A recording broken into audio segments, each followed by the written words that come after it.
Hello, my name is Bianca Hernandez, and today for our mini lecture, I'm going to be talking about culture. So in class, we learned about what culture is and the Latin meaning to cultivate.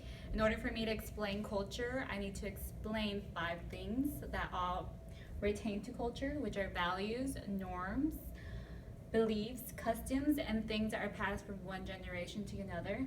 The first one that I'm going to be talking about is values, is what we think is right and what we think is wrong. It's our standards of desirability, like for example, being honest, being having courage, or having a sense of security.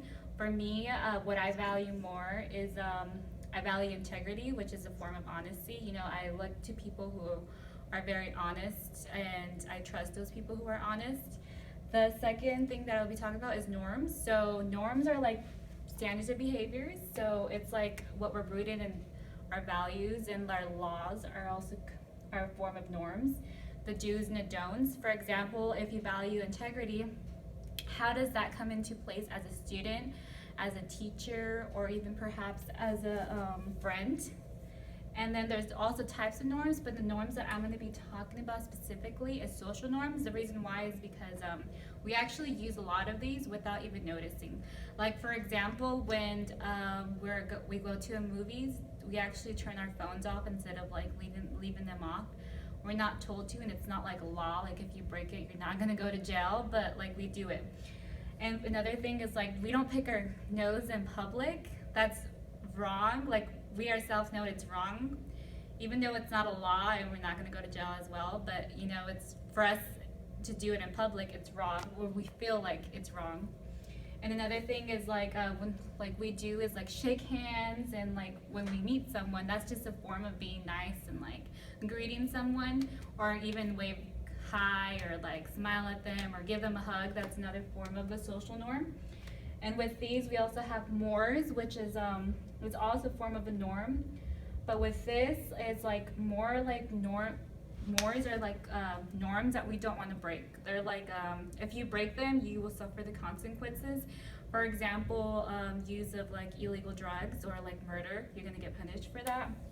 And then our laws, which are laws, like you know, like they regulate our actions as people, and those are very important.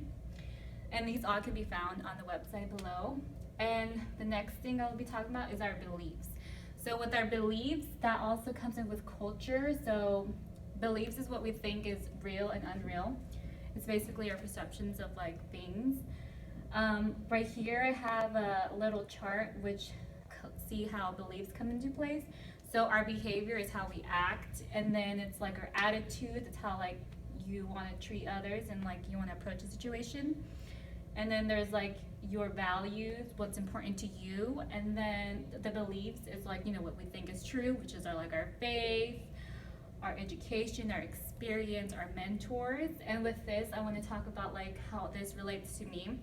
So for me, like I'm very religious, I would say, like because of my religion, I have certain norms and values that I value. For example, like the way I dress is important to me, and like that comes into my beliefs as well. Like the fact that I don't do drugs, or like I think it's morally wrong to do drugs, so I don't do them. That comes into like my beliefs, but it's also part of who I am. And the other thing also is the fact that I have a Hispanic background. So because I'm Hispanic, that comes into my culture and how I am. And that also comes into how I act with others. Maybe I'm like very loud and more than usual than the normal American, but that's a part of my culture and how I was raised. And I hope you guys had a good time understanding what culture is and how it shapes who you are. And you know, thank you.